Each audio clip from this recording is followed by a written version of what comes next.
everyone, I am Sai Chaitanya. Welcome to Sai Tech Guru. In this video, I'll be teaching you how you can actually install this kind of smart bar in the MIUI 11 Redmi phones.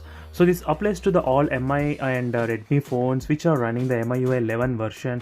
And if you don't know what is this kind of smart bar means, is that you can use this kind of smart bar to transfer between the two applications very fast, as you can see friends. So just by swiping to the left and right will make you to transfer between the applications, and you can use this kind of multitasking very much easily. So this smart bar has been implemented in the MIUI 12 version only, but I found a way to install in the MIUI 11 version as well. So right now I am using the MI Note 10 Lite, which is running right now MIUI 11, as you can see currently. So global ROM it's running. So right now I was able to install the smart bar in this phone successfully. So if your device is running the MIUI 11, then definitely you should be able to install. And to download the APKs necessary, so try to join in my Telegram group to download the APKs. So the APK will be helpful for you to install this kind of smart bar. So first thing is that the APK, the name is System Launcher. So after the MIUI 12 update in the Redmi K20 Pro, I did the one of the launcher got installed by default, which is called the System Launcher, as you can see friends. So if you use the System Launcher, the smart bar will be appearing on the screen. Whenever you select any other third-party launcher, the smart bar will disappear, as you can see friends clearly.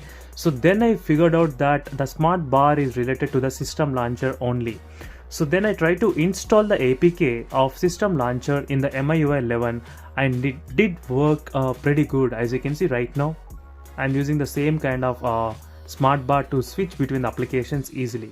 So this is the MIUI 11 version running, and right now I was able to do. So let me try to again show you the default launcher what I'm using. So as I said, the System Launcher, you can see.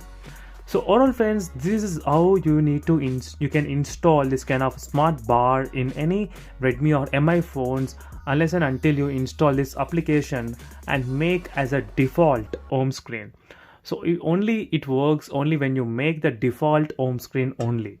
So for more wallpaper reviews or any other videos, do check the links in description, so you can find pretty good interesting live wallpaper videos. And also do subscribe to my channel, and also do check the playlist also for the MIUI 12 for more updates if you want to know regarding the MIUI 12. So see you in the next video. Until then, bye.